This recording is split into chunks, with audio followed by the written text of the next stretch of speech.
The darkness in the dream. एक समय था जब इस उपमहाद्वीप को हिंदुस्तान कहते थे, लेकिन ये नाम सिर्फ कागजों तक सीमित था। हकीकत में यहां सिर्फ एक रंग चलता था, सत्ता का हरा रंग। चाहे उत्तर में मुगल हों या दक्कन की शक्तिशाली बीजापुर सल्तनत, करोड़ों लोग गुलामी के अंधेरे में जी रहे थे। अपनी संस्कृति, अपने धर्म के नाम पर एक विदेशी ताकत के अधीन थे। आजादी सिर्फ एक शब्द था, एक सपना था। जब चारों ओर बस निराशा थी, तभी एक चिंगारी भड़की। ये कहानी है उस सपने की जिसे एक पिता ने देखा, एक माँ ने पाला और एक पुत्र ने सच कर दिखाया। यह कहानी है स्वराज की और उसके संस्थापक छत्रपति शिवाजी महाराज के जन्म की। The seeding of Swaraj, Shahaji Raje Bhonsle. Swaraj का विचार किसी अचानक युद्ध से पैदा नहीं हुआ था। इसका बीज बोया था उनके पिता शाहजी राजे भोसले ने। शाहजी राजे उस समय के सबसे प्रभावशाली सरदारों में से एक थे। उनका कद इतना बड़ा था कि उन्होंने कभी मुगलों तो कभी दक्कन की सल्तनतों के लिए काम किया, लेकिन हमेशा अपने लिए एक स्वतंत्र रास्ता तलाशते रहे। अहमदनगर सल्तनत के पतन के बाद भी शाहजी राजे ने हार नहीं मानी। उन्होंने बालक मुर्तजा निजाम शाह तृतीय को गद्दी पर बिठाकर एक समानांतर स्वतंत्र सल्तनत चलाने का प्रयास किया।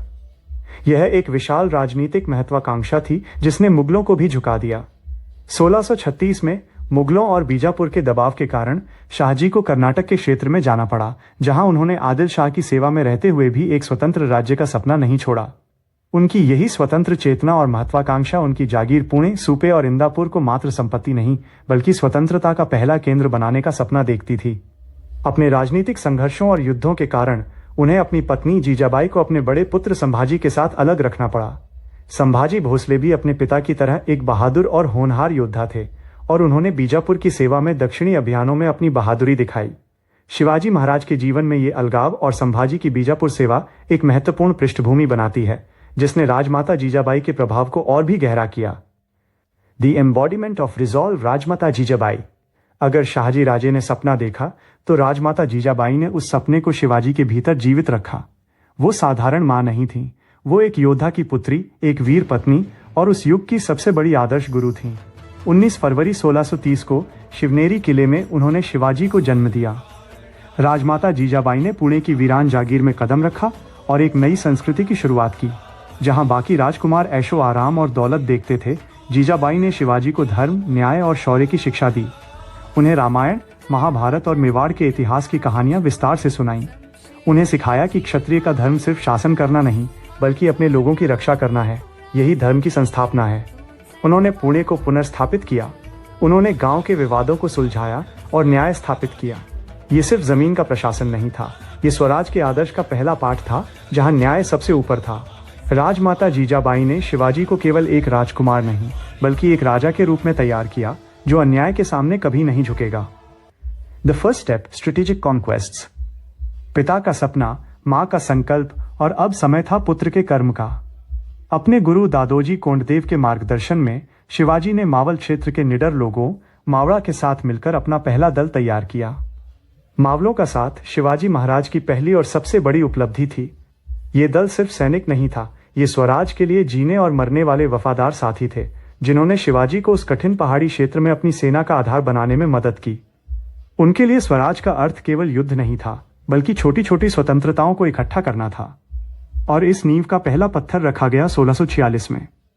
तोरना, राजगढ़ और प्रारंभिक विस्तार। मात्र 16 वर्ष की आयु में शिवाजी ने बीजापुर सल्तनत के सबसे मजबूत और दुर्गम किलों में से एक तोरना किले पर धावा बोल दिया। ये काम चोरी से नहीं, बल्कि रणनीति और साहस से किया गया। इस विजय ने केवल एक किला नहीं दिलाया, बल्कि एक बड़ा खजाना भी दिया। इस अकूत धन का उपयोग शिवाजी ने बुद्धिमत्ता से किया। उन्होंने तुरंत तोरना के पास ही एक और पहाड़ी मुरुम देव को चुना। इस पहाड़ी को अपने दम पर एक अभेद्य दुर्ग में बदल दिया, जिसका नाम रखा गया राजगढ़। राजगढ़ उनकी बढ़ती राजनीतिक महत्वाकांक्षा का प्रतीक था। ये किला मराठा साम्राज्य की पहली स्थायी राजधानी बना, जहां से स्वराज की प्रशासनिक और सैन्य नींव रखी गई। इसके तुरंत बाद शिवाजी ने रणनीतिक रूप से महत्वपूर्ण कोंढाणा, आज का सिंहगढ़ और चाकणकोट जैसे किलों पर नियंत्रण कर लिया, जिससे पुणे के चारों ओर एक मजबूत सुरक्षा चक्र बन गया। इन किलों पर कब्जा बीजापुर के सीने पर सीधे हमला था। ये कोई साधारण जीत नहीं थी, ये स्वराज की पहली तोरण थी। इस किले की दीवारों पर पहली बार मराठा ध्वज ने अपनी शान दिखाई। इस जीत ने मराठाओं को केवल एक राजा नहीं, बल्कि एक उम्मीद दी। The people's king. इन शुरुआती सफलताओं का सबसे गहरा असर युद्ध के मैदान से दूर आम लोगों के जीवन पर पड़ा। सदियों से महाराष्ट्र और दक्कन की जनता ने केवल जुल्म और अस्थिरता देखी थी। मुगल और बीजापुर के सैनिक जब मनचाहा गांव लूटते थे, महिलाओं का अपमान करते थे और फसलें बर्बाद कर देते थे। आम किसान और गरीब जनता के लिए राजा सिर्फ एक दूर का अत्याचारी शासक होता था। लेकिन शिवाजी महाराज ने इस धारणा को बदल दिया। उनके शासन का मूल मंत्र था न्याय और सुशासन। उन्होंने सबसे पहले किसानों के लिए सख्त कानून बनाए। उन्होंने सैनिकों को स्पष्ट आदेश दिया कि किसी भी हालत में किसानों की खड़ी फसल को नुकसान नहीं पहुंचाया जाएगा और किसी भी महिला का अनादर नहीं होगा। जो सैनिक इस नियम का उल्लंघन करते थे, उन्हें महाराज कठोरतम सजा देते थे। आम जनता के लिए छत्रपति शिवाजी महाराज केवल एक राजा नहीं थे, वो न्याय के मसीहा बन गए। उन्हें लोग राजा या छत्रपति नहीं, बल्कि प्यार और सम्मान से शिवाबा कहकर पुकारते थे। वो पहले शासक थे जिन्होंने उन्हें यह भरोसा दिलाया कि कोई है जो उनकी रक्षा के लिए खड़ा है। स्वराज की नींव केवल किलों और जागीरों पर नहीं, बल्कि लोगों के दिलों में पनप रहे विश्वास और आत्मसम्मान पर टिकी थी। यह एहसास कि वे अब गुलाम नहीं, बल्कि एक न्यायपूर्ण शासन के नागरिक हैं, मराठा साम्राज्य को आगे बढ़ाने वाली सबसे बड़ी शक्ति थी। The gathering storm. इन लगातार विजयों ने एक साफ संदेश दिया, मराठा अब सिर्फ मुगलों या सल्तनतों की सेवा नहीं करेंगे। उन्होंने अपना रास्ता चुन लिया था। लेकिन इस छोटी सी चिंगारी का परिणाम भयानक होने वाला था। बीजापुर के सुल्तान आदिल शाह को यह खुली चुनौती बर्दाश्त नहीं हुई। उन्हें लगा कि ये एक जागीरदार का छोटा सा बच्चा है जिसे आसानी से कुचला जा सकता है। उन्होंने इस युवा शेर को जड़ से उखाड़ने के लिए अपनी सबसे बड़ी ताकत, अपने सबसे क्रूर और विशाल सेनापति को भेजने वाले थे, वो जिसका नाम सुनकर मौत को भी डर लगता था। अगले भाग में हम देखेंगे कि कैसे राजमाता जीजाबाई के बड़े पुत्र संभाजी भोसले की दर्दनाक हत्या ने शिवाजी के संकल्प को और मजबूत किया, और फिर उस अजेय माने जाने वाले अफजल खान और युवा छत्रपति शिवाजी महाराज के बीच की वो निर्णायक और ऐतिहासिक मुलाकात जिसने युद्ध के नियम हमेशा के लिए बदल दिए। जरूर देखें। Subscribe epic echoes for more.